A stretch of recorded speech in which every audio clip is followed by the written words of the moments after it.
Hello students, स्वागत है आप सभी का आज के इस वीडियो लेक्चर में। तो आज से पहले जितने हमने जो कंसेप्ट और जो चैप्टर किए थे वो बुक नंबर 1 के थे। यानी कि अगर कहा जाए तो एक जो बुक है 12th क्लास में बुक नंबर फर्स्ट, उसे हम कवर कर चुके हैं। इसका लास्ट चैप्टर हमने किया था एप्लीकेशन ऑफ डेरिवेटिव। उसके बाद आज से हम स्टार्ट करने जा रहे हैं कि क्लास 12th की बुक नंबर 2 जो कि है स्टार्ट हो रही है इंटीग्रेशन से, चैप्टर नंबर 7 से। तो आज का टॉपिक रहेगा वो रहेगा इंट्रोडक्शन ऑफ इंटीग्रेशन करेंगे, यानी कि चैप्टर नंबर 7 के आज बेसिकली स्टार्टिंग कर रहे हैं। कुछ बेसिक कंसेप्ट होंगे, कुछ फॉर्मूलाज होंगे और डेरिवेटिव का इस चैप्टर के रिस्पेक्ट में क्या रोल है, क्या इन दोनों के बीच में कनेक्शन है, और थोड़े बहुत कुछ एक्सरसाइज के क्वेश्चंस को करेंगे। तो ये सब आज के इस लेक्चर में रहने वाला है। तो बने रहिए आज के लेक्चर में। शुरू करते हैं इस लेक्चर को।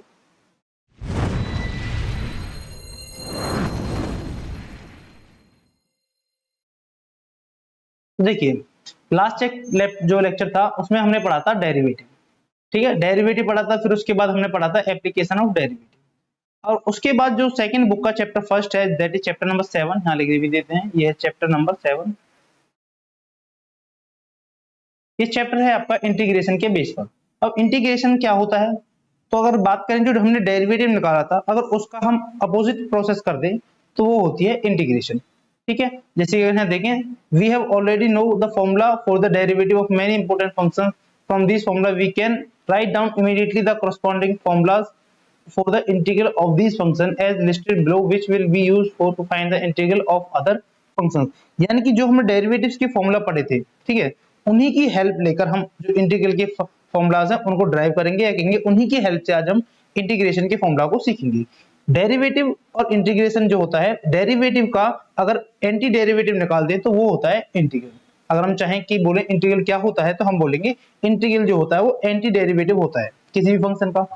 अब हमने जो फंक्शन पढ़े थे तो डेरिवेटिव हमने फॉर्मूला नंबर, अब देखिए क्लास जो हमने इससे पहले हमने जो चैप्टर पढ़ा था डेरिवेटिव, उसमें हमने फॉर्मूला पढ़ा था x की पावर n का डेरिवेटिव। उसका फॉर्मूला था n को हम आगे लेते थे और x की पावर n माइनस 1 करते थे। लेकिन इंटीग्रेशन में ये जो फॉर्मूला होता है इस टाइप से कुछ फॉर्मूला होगा, x की पावर अगर n का हम इंटीग्रेशन कर रहे हैं तो x की पावर n प्लस 1 होगा और अपॉन में n प्लस 1 होता है। अब इसका जो यहाँ ये डेरिवेटिव, आप थोड़ा कंफ्यूज हो रहे होंगे तो इसको बना देते हैं। अगर हम डेरिवेटिव निकालते हैं x की पावर n प्लस 1 का और अपॉन में n प्लस 1, इसका हमको डेरिवेटिव अगर निकालना है तो हम क्या करते हैं, नीचे वाला टर्म तो कांस्टेंट है, इसको हम छेदेंगे नहीं, तो जो ऊपर की पावर है n प्लस 1 उसको हम आगे ले लेंगे। तो यहाँ बच गया x की पावर n और अपॉन में जो n प्लस 1 है उसको एज इट इज रखेंगे। तो n प्लस 1 से n प्लस कट जाएगा तो क्या बचा, x की पावर n। यहाँ पर सिर्फ x की पावर n को इस फॉर्मूले से रिलेट करने के लिए हमको ये वाला एक एक्सप्रेशन दिया गया है। बाकी आपने जो डेरिवेटिव पढ़ा था फॉर्मूला सेम ही है। डेरिवेटिव में n को आगे लेते हैं और पावर -1 करते हैं। लेकिन अगर इंटीग्रेशन पढ़ते हैं हम, अगर हमें x की पावर n का इंटीग्रेशन निकालना हो तो हम क्या करते हैं, x की पावर n में 1 जोड़ देते हैं और उसी पावर में 1 जोड़ने के बाद उससे हम भाग कर देते हैं और प्लस में लिखते हैं c कोई भी कांस्टेंट। तो ये होता है x की पावर n का इंटीग्रेशन। अब हमने x का डेरिवेटिव पढ़ा था 1, तो इसका उल्टा अगर करें तो अगर हम 1 का इंटीग्रेशन निकालेंगे तो वो हो जाएगा x और प्लस में कांस्टेंट c। तो ये ध्यान रखना है कि c जो है कांस्टेंट हर किसी फॉर्मूले में आपके साथ आएगा ही आएगा। तो जब कांस्टेंट का डेरिवेटिव करते हो तो 0 हो जाता है, इसीलिए हम यहाँ पर कांस्टेंट c हमेशा हर इंटीग्रेशन जब करेंगे तो कांस्टेंट c लेकर चलेंगे। ठीक है, हमने पढ़ा था साइन का डेरिवेटिव होता है cos x, तो cos x का डेरिवेटिव इंटीग्रेशन हो गया sin x। ये जस्ट इसके अपोजिट फॉर्मूले हैं। ठीक है, आपने सारे फॉर्मूले जो है डेरिवेटिव में अच्छी तरह से लर्न किए थे, तो अब हम ये इंटीग्रेशन वाले फॉर्मूले रिवाइज कर लेते हैं। तो मैं सिर्फ इंटीग्रेशन वाले बताऊंगा बनते कैसे हैं, या फिर जो ये रिलेशन क्या है वो बता दिया कि ये इनके अपोजिट प्रोसेस होती है। ठीक है, अब देखिए cos x का जो इंटीग्रेशन होता है वो sin x प्लस c होता है। sin x का इंटीग्रेशन होता है माइनस का cos x plus c। sec square x का इंटीग्रेशन होता है विद रिस्पेक्ट टू x होता है tan x प्लस में c।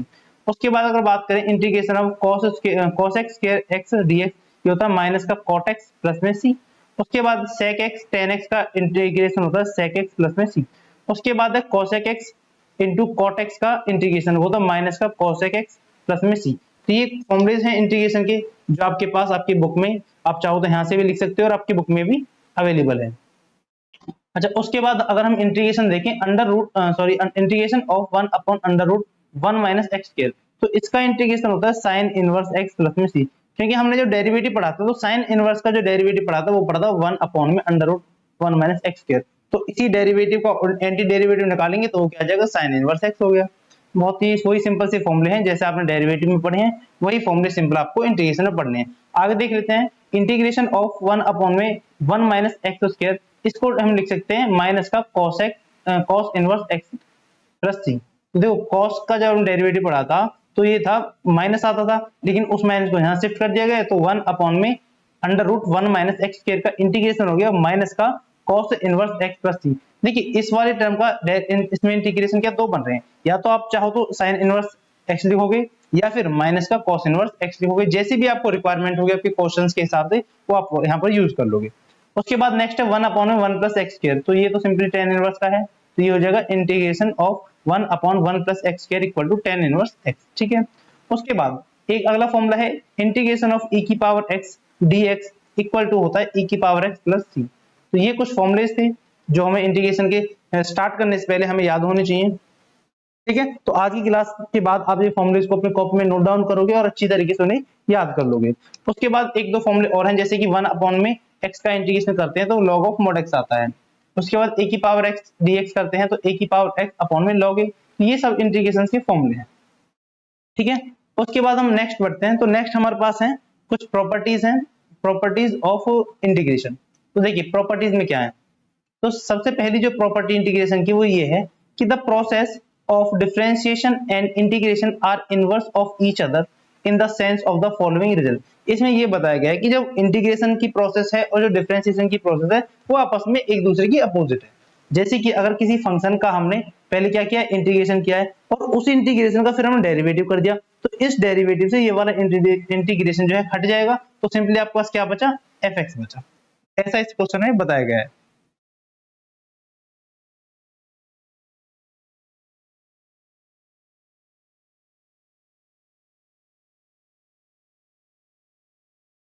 उसके बाद देखते हैं हम प्रॉपर्टी नंबर सेकंड। देखिए एंड में यहाँ जो लिखा हुआ है ये भी सेम बात है। तो एफ डैश एक्स का मतलब क्या होता है, एफ डैश एक्स का मतलब होता है derivative of f x with respect to x, और ये जो सिंबल है इसको बोलते हैं इंटीग्रेशन का सिंबल। तो हमने उस डेरिवेटिव का इंटीग्रेशन कर दिया, तो इंटीग्रेशन से डेरिवेटिव जो हुआ है वो कैंसिल हो जाएगा, तो हमारे पास सिंपली क्या बच गया एफ एक्स और प्लस में ये बच गया सी कोई भी कॉन्स्टेंट, ठीक है। तो ये हुई पहली प्रॉपर्टी। पहली प्रॉपर्टी फिर से रिपीट करते हैं कि जो प्रोसेस है डिफरेंशिएशन की और इंटीग्रेशन की वो एक दूसरे की इनवर्स प्रोसेस है। तो कभी भी अगर हम किसी भी डेरिवेटिव वाले फंक्शन का इंटीग्रेशन करेंगे तो एज इट इज वही फंक्शन आएगा जिसका हमने डेरिवेटिव किया था, ठीक है। उसके बाद हम मूव करते हैं सेकंड प्रॉपर्टी पर। तो सेकंड प्रॉपर्टी क्या कहती है, देखिए प्रॉपर्टी नंबर सेकंड ये है कि अगर आप इंटीग्रेशन करते हो दो फंक्शन का एफ एक्स प्लस में g x with respect to dx, इनका आपने कर दिया इंटीग्रेशन, तो ये प्रॉपर्टी ये कहती है कि आप इन फंक्शन का अलग अलग से इंटीग्रेशन कर दोगे तो भी रिजल्ट आपका सेम ही आएगा, यानी कि integration f x dx plus में इंटीग्रेशन जी एक्स डीएक्स। तो इस टाइप से आप दो फंक्शन अगर प्लस में है तो उनका डेरिवेटिव इंटीग्रेशन अलग अलग कर दोगे, जैसे हमने डेरिवेटिव किया था अलग अलग वैसे हम यहाँ पर इंटीग्रेशन कर देंगे। उसके बाद नेक्स्ट प्रॉपर्टी है प्रॉपर्टी नंबर थर्ड, ये कहती है कि for any real value number के, कोई भी रियल नंबर आपके पास के है और वो आपके किसी फंक्शन के साथ मल्टीप्लाई में है और उसका आपको क्या करना है इंटीग्रेशन करना है, तो आप क्या करोगे जो रियल नंबर है के या कांस्टेंट भी बोल देते हैं इसको आप सिंपली इंटीग्रेशन के बाहर रख दोगे और ओनली जो फंक्शन है आपके पास वेरिएबल वाला जो फंक्शन है एक्स का उसका सिर्फ आप इंटीग्रेशन करोगे, ठीक है। तो ये जो वैल्यू जो प्रोडक्ट होता है रियल नंबर का किसी फंक्शन के साथ उसका इंटीग्रेशन करने का तरीका है कि आप उस वाले रियल नंबर के को उससे इंटीग्रेशन के बाहर ले लोगे और जो आप फंक्शन का इंटीग्रेशन करोगे उसके बाद जो रिजल्ट आया उसमें आप उस नंबर की मल्टीप्लाई कर दोगे। तो ये होता है इस टाइप की जो नंबर है उनका इंटीग्रेशन करने का तरीका। तो ये कुछ जो हमने देखा कुछ बेसिक फॉर्मूले और कुछ दो तीन प्रॉपर्टी, तो ये प्रॉपर्टी थी इंटीग्रेशन को स्टार्ट करने के लिए। इंटीग्रेशन स्टार्ट होता है जहां से इन फॉर्मूले जो फॉर्मूलाज हैं कुछ प्रॉपर्टीज हैं इनको आपको ध्यान में रखना होगा, अगर आपको ये याद नहीं है तो आप इस इंटीग्रेशन के चैप्टर में बिल्कुल भी प्रोसेस नहीं कर पाओगे, ठीक है। तो उम्मीद है आपने जो फॉर्मूलेज देखे हैं वो आपको समझ में आए होंगे किस तरीके से हमने डेरिवेटिव का जस्ट इनवर्स जो प्रोसेस है वो इंटीग्रेशन की है। तो उन फॉर्मूले का यूज करने का तरीका जो है क्वेश्चन में उनको कैसे यूज करेंगे वो हम देख लेते हैं। तो एक्सरसाइज 7.1 है जिसमें क्वेश्चन नंबर फर्स्ट को डील करने वाले हैं। क्वेश्चन फर्स्ट है हमको इनका क्या निकालना है, find an antiderivative of और integral of the following function. देखो यहाँ पर जो साइन एक्स है साइन 2x इसका हमको एंटी डेरिवेटिव निकालना है। अब देखिए एंटी डेरिवेटिव का मतलब है कि डेरिवेटिव की उल्टी प्रोसेस, यानी कि इनवर्स ऑफ डेरिवेटिव। तो आप ध्यान लगाइए और सोचिए कि जो साइन 2x है ये कैसे आया होगा। ठीक है, साइन 2x कब आया होगा, जब आपने यहाँ पर डेरिवेटिव किया होगा किसका, माइनस का cos 2x का, जब आपने डेरिवेटिव किया होगा, ठीक है, विद रेस्पेक्ट टू x। तो आपके पास यहाँ क्या आया होगा, इसका ये साइन 2x आएगा और इसके साथ में 2 का मल्टीप्लाई भी किया होगा। जैसे अगर हम cos 2x का डेरिवेटिव करते हैं माइनस का, तो यहाँ पर क्या आएगा, साइन 2x, और जो x के साथ होता है इसका डेरिवेटिव करते हैं तो यहाँ आता है 2। तो जो 1/2 ये वाला है, इससे ये वाली चीज कट जाएगी, तो क्या बचा, साइन 2x बचा। इसका मतलब जो वैल्यू है हमारे पास, इसका एंटी डेरिवेटिव क्या आ गया, वो आ गया ये, इसका एंटी डेरिवेटिव आ गया। आप चाहो तो ऐसे लिख सकते हो, माइनस का cos 2x अपॉन में 2 विद रेस्पेक्ट टू x। जब आपने इस पूरे पार्ट का डेरिवेटिव किया तब आपके पास बचा साइन 2x। तो हम कह सकते हैं जो ये माइनस का cos 2x अपॉन 2 है, ये क्या है, ये इस साइन 2x का एंटी डेरिवेटिव है। यहां लिख देता हूं मैं, एंटी डेरिवेटिव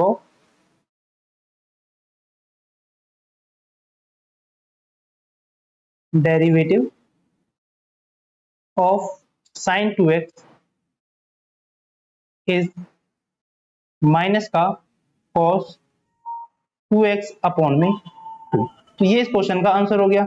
अब ये तो तरीका रहा कि हमको एंटी डेरिवेटिव के तरीके से पहले हमने डेरिवेटिव्स का सजेस्ट किया, थोड़ा ध्यान लगाया और हमने देखा कि इसका कह सकते हैं कि सजेशन लिया एक तरीके से कि इसका डेरिवेटिव लिया है। लेकिन अगर हम फॉर्मूले की हेल्प लें तो हमने पढ़ा है साइन 2x का जो इंटीग्रेशन होता है, हम डायरेक्ट इंटीग्रेशन फॉर्मूला अप्लाई कर दें तो साइन 2x का इंटीग्रेशन होता है माइनस का cos 2x प्लस में c।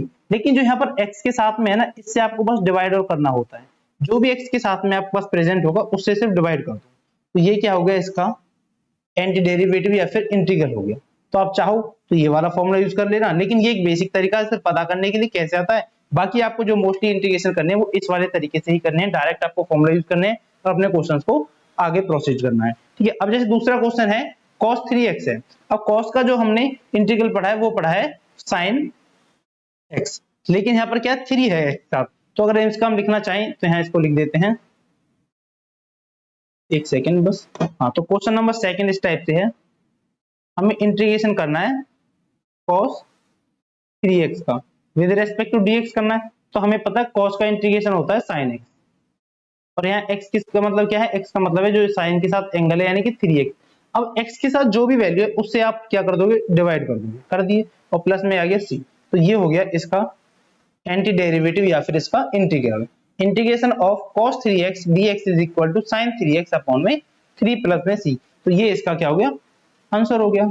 तो उम्मीद है कि फिलहाल अब आपको हो सकता है थोड़ा कम समझ में आ रहा हो, लेकिन जैसे धीरे धीरे आप प्रैक्टिस करोगे, फॉर्मूलेज को अप्लाई करोगे, पहले फॉर्मूले याद करोगे, फिर उनको अप्लाई करना सीखोगे, फिर आप प्रैक्टिस करोगे, तो आपको धीरे धीरे ये सारी प्रोसेस जो है समझ में आने लगेगी। अभी हम सिर्फ शुरुआत कर रहे हैं, बहुत ही कम क्वेश्चंस करेंगे और धीरे धीरे, काफी बड़ा चैप्टर है तो बिल्कुल बहुत ही अच्छी तरीके से सारे क्वेश्चन की हम प्रैक्टिस करने वाले हैं।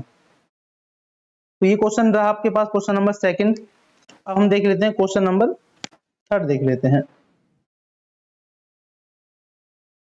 अब क्वेश्चन नंबर थर्ड है आपके पास, इंटीग्रेशन ऑफ e की पावर 2x dx। देखिए यहाँ लिख रहा है क्वेश्चन नंबर थर्ड, ही मैं कर देता हूं। अगर इसका हम इंटीग्रेशन करते हैं विद रिस्पेक्ट टू x, देखो e की पावर x का इंटीग्रेशन आपने क्या पढ़ा है, यहाँ देखिए ये रहा e की पावर x का इंटीग्रेशन, ये लिख रहा e की पावर x dx हो तो वो लिखते हैं e की पावर x प्लस में c। ठीक है, तो हम अपने क्वेश्चन पर आते हैं वापस। यहाँ पर क्या e की पावर 2x है तो हमें पता है e की पावर 2x आ जाएगा, लेकिन x के साथ 2 है तो हम 2 से डिवाइड भी कर देंगे और प्लस में क्या आ जाएगा c। तो ये रहा आपके पास क्वेश्चन नंबर थर्ड का आंसर। एक एक लाइन के आपके आंसर है, 7.1 एक्सरसाइज में काफी आसान क्वेश्चन है। ठीक है, उसके बाद क्वेश्चन नंबर 4 को देखें तो क्वेश्चन नंबर 4 यहाँ लिख देते हैं हम। क्वेश्चन नंबर 4 है आपके पास, जिसमें बोला गया है कि आपको इंटीग्रेशन करना है a x प्लस में b, उसकी पावर है 2 यहाँ पर dx। तो आपको इसका इंटीग्रेशन करना है। ठीक है, अब इंटीग्रेशन करना है तो क्या करोगे, देखो आप इसको पूरे को क्या मान, x में है ना, ये x है तो इस पूरे को x मान लो। ठीक है, इस पूरे को हम x मानते हैं क्योंकि अगर b जो यहाँ पर है वो कांस्टेंट है, सिर्फ एक ही वेरिएबल है, लीनियर में है, तो सिंपल इसको x मानते हैं। तो इसका क्या हो जाएगा, ये हो गया पास a x प्लस में b, हम पावर में एक ऐड करते हैं, तो है 2 था, तो 2 प्लस 1 3 हो जाएगा। फिर इसी से हम इसको पावर को जितनी पावर ऊपर थी उसी पावर से हम डिवाइड कर देते हैं। अच्छा, और जो a के साथ है उससे भी हम इसको डिवाइड करेंगे, यानी कि 3a, और प्लस में क्या लिखते हैं, c लिख देते हैं। तो यहाँ पर आ गया ax प्लस में b, इसकी पावर हो गई 3 अपॉन में 3a प्लस में c। तो ये हो गया क्वेश्चन नंबर 4 का आंसर। ठीक है, अब उसके बाद क्वेश्चन नंबर 5 है। देखिए क्वेश्चन नंबर 5 भी कर लेते हैं, आसानी है, ज्यादा हार्ड नहीं है। तो क्वेश्चन नंबर 5 में आपको क्या करना है कि साइन 2x माइनस का 4 e की पावर 3x, और इसका आपको क्या करना है, इंटीग्रेशन करना है। तो हमने प्रॉपर्टी पढ़ी थी, प्रॉपर्टी नंबर 2 कि अगर दो फंक्शन है और उनका डेरिवेटिव करना है तो उन फंक्शन का अलग अलग डेरिवेटिव कर देंगे। जैसे हम इसको ऐसे लिख सकते हैं, इंटीग्रेशन ऑफ 2x dx, फिर उसके बाद माइनस है, उसके बाद देखिए 4 है, क्या एक रियल वैल्यू है, कांस्टेंट वैल्यू है, तो इसको हम बाहर लिख देंगे। अंदर क्या बचा, e की पावर 3x इंटू में dx। अब इनको आगे हम सॉल्व कर देंगे। तो cos का इंटीग्रेशन क्या पढ़ा था हमने, cos का साइन का पढ़ा था, माइनस का cos 2x और अपॉन में 2। देखिए साइन का तो हो गया, माइनस का cos, एंगल जो है वो हमने साथ लिख दिया, लेकिन x के साथ में 2 है तो 2 से हमने डिवाइड कर दिया। ठीक है, उसके बाद ये माइनस है, चाहे प्लस भी लिखते हैं तो आप यहाँ प्लस लिख रहे हो, ठीक है, ऐसे प्लस लिख दिया, कांस्टेंट c1 आ गया।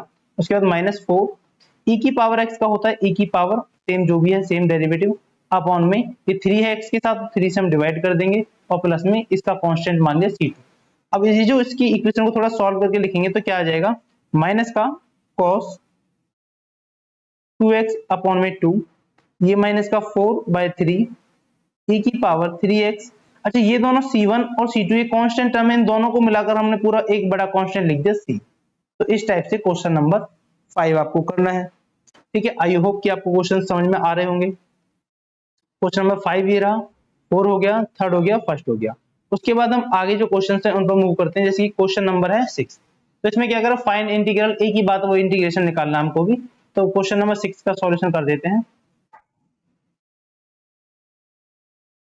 तो हमें करना है इंटीग्रेशन ऑफ 4 e की पावर 3x प्लस 1। तो क्या करेंगे, हम 4 को आगे लिख दिया, e की पावर 3x का integration with respect to x, plus में इंटीग्रेशन ऑफ 1 का अलग कर देंगे विद रेस्पेक्ट टू x। तो हमने पढ़ा है कि 4, अभी इसका इंटीग्रेशन किया था तो वो है e की पावर 3x अपॉन में 3, प्लस में इस 1 का इंटीग्रेशन होता है x, और प्लस में दोनों का जो कांस्टेंट बनेगा वो हमने लिख दिया पूरा कैपिटल C। तो ठीक है, इस टाइप से हो गया क्वेश्चन नंबर 6। इसको आंसर लिख देंगे। तो एक एक लाइन के आंसर जब आप फॉर्मूलेज को अच्छी तरह याद कर लोगे तो आपके पास एक आंसर जो है बहुत इजी तरीके से आप इन्हें कर पाओगे। अब क्वेश्चन नंबर 7 को देखिए। क्वेश्चन नंबर 7 में एक्स स्क्वायर माइनस का इंटू में 1 माइनस 1 अपॉन में एक्स स्क्वायर है। तो पहले हमारा काम होगा कि इस एक्स स्क्वायर के अंदर हम मल्टीप्लाई कर देते हैं। तो क्या हो जाएगा, एक्स स्क्वायर माइनस का एक्स स्क्वायर बटे में एक्स स्क्वायर, और इसका क्या है, होल इंटीग्रेशन dx है विद रिस्पेक्ट टू। अब आगे जो हम करेंगे, देखो यहाँ पर क्या एक्स स्क्वायर है, माइनस का इस एक्स स्क्वायर से ये वाला एक्स स्क्वायर कट जाएगा, यहाँ फिर 1 बचेगा, और यहाँ क्या हो जाएगा, dx हो जाएगा। तो अब हम जो इसका इंटीग्रेशन करेंगे तो क्या हो जाएगा, एक्स स्क्वायर का इंटीग्रेशन अलग कर देंगे और माइनस में 1 का इंटीग्रेशन अलग कर देंगे।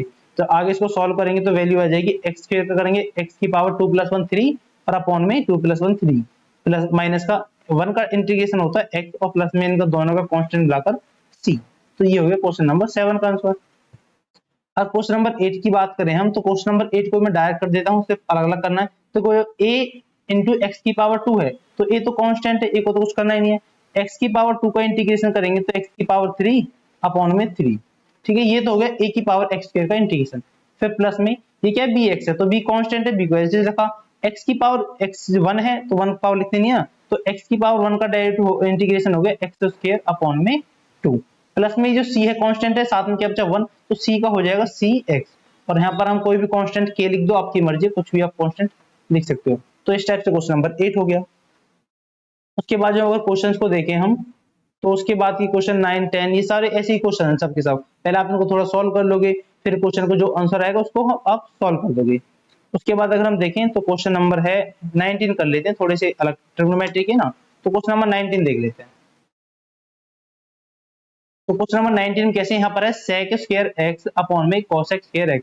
तो सबसे पहले जो sec स्क्वायर x है ये अगर नीचे चला जाएगा तो ये बन जाएगा cos स्क्वायर एक्स बन जाएगा, और जो cosec स्क्वायर एक्स है इसको जब हम ऊपर ले जाएंगे तो ये बन जाएगा sin स्क्वायर एक्स, और यहाँ क्या है dx। ठीक है, आगे जब हम देखेंगे तो हमें पता है sin स्क्वायर एक्स अपॉन में cos स्क्वायर एक्स क्या होता है, tan स्क्वायर एक्स होता है, और इसका इंटीग्रेशन हो गया dx। अच्छा जी, उसके बाद अगर देखें हमारे पास tan स्क्वायर का तो हमने कोई इंटीग्रेशन पढ़ा नहीं है, लेकिन हमने sec स्क्वायर का पढ़ा है, तो tan को हम किस में कन्वर्ट करेंगे, sec स्क्वायर में कन्वर्ट करेंगे। तो tan स्क्वायर x जो होता है ये इक्वल होता है sec स्क्वायर x माइनस का 1 इंटू में क्या है dx। जो tan स्क्वायर x है इसका फॉर्मूला हो गया sec स्क्वायर x माइनस का 1। ठीक है, 10th क्लास में आपने फॉर्मूले पढ़े होंगे, उन्हीं की हेल्प से हमने tan स्क्वायर x को लिखा है sec स्क्वायर x माइनस का 1। और जब इसका डायरेक्ट इंटीग्रेशन करेंगे तो integration of sec square x dx minus का इंटीग्रेशन ऑफ 1 dx। ठीक है, तो sec स्क्वायर x का जो इंटीग्रेशन होता है वो होता है 10x, इसका इंटीग्रेशन हमने पढ़ा है फॉर्मूले में, वो है 10x, और माइनस का 1 का जो इंटीग्रेशन हो गया वो हो गया x, और प्लस में इनका कांस्टेंट्स। ठीक है, मैं आपसे फिर कह रहा हूं कि आप जब इन एक्सरसाइज को देखो तो उससे पहले आप जो फॉर्मूलेस हैं उनको एक कॉपी में, एक पेज में अच्छी तरह से लिख लो और अपने सामने रखो। जब तक आपको याद नहीं हो रहे तब तक आप उन फॉर्मूले को बिल्कुल अपनी आंखों के सामने रखो, और तब जाकर अपने क्वेश्चंस को सॉल्व करो। ठीक है, जिससे कि आपको क्वेश्चंस करते टाइम ना तो कंफ्यूजन होगी और थोड़ा बेटर तरीके से आप कर पाओगे। अगर आप फॉर्मूले भूल जाओगे तो क्वेश्चन को गलत कर दोगे, तो इसलिए अच्छा है कि पहले आप फॉर्मूले को याद करो और फिर अपने क्वेश्चन पर आओ। ठीक है, उसके बाद क्वेश्चन नंबर 20 और देख लेते हैं। तो इसका सॉल्यूशन करते हैं। तो हमारे पास है integration of 2 minus 3x upon में cos स्क्वायर x। तो फिर से मैं 2 के नीचे तो इस cos को अलग लिख लेता हूँ, cos स्क्वायर x माइनस का 3 sin x अपॉन में cos स्क्वायर x। ठीक है, तो इसको मैंने अलग अलग कर दिया। अब देखिए यहाँ पर क्या हो जाएगा, यहाँ पर जो 2 है एज इट इज रहेगा। आप चाहो तो इस 2 को आगे लिख लेंगे, यहाँ पे इसको हटा के इस 2 को हम यहाँ आगे कर देते हैं, और जो cos स्क्वायर x है ये ऊपर जाकर क्या हो जाएगा, sec स्क्वायर x बन जाएगा, और इसको dx को भी साथ में यहाँ लिख देते हैं, अलग अलग कर देते हैं भी, और माइनस का 3 हमने आगे लिखा, साइन अपॉन एक cos, यहाँ पर cos स्क्वायर है तो एक तो cos को हम साइन के अपॉन ले लेंगे तो हो जाएगा tan x, और जो नीचे बच गया cos उसको अगर हम ऊपर ले जाएंगे तो ये हो जाएगा sec x, और इसका फिर इंटीग्रेशन।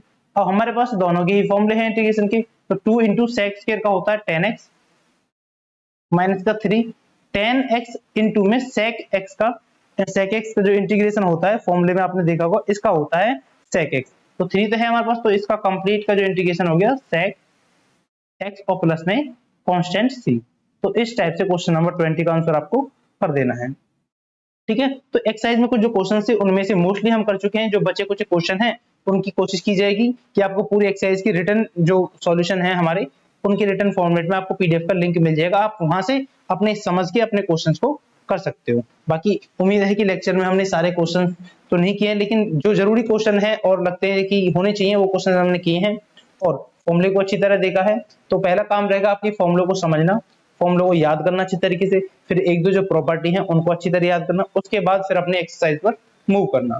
ठीक है, तो आज के इस लेक्चर को हम यहीं तक रखते हैं, मिलते हैं नेक्स्ट लेक्चर में नेक्स्ट कंसेप्ट के साथ।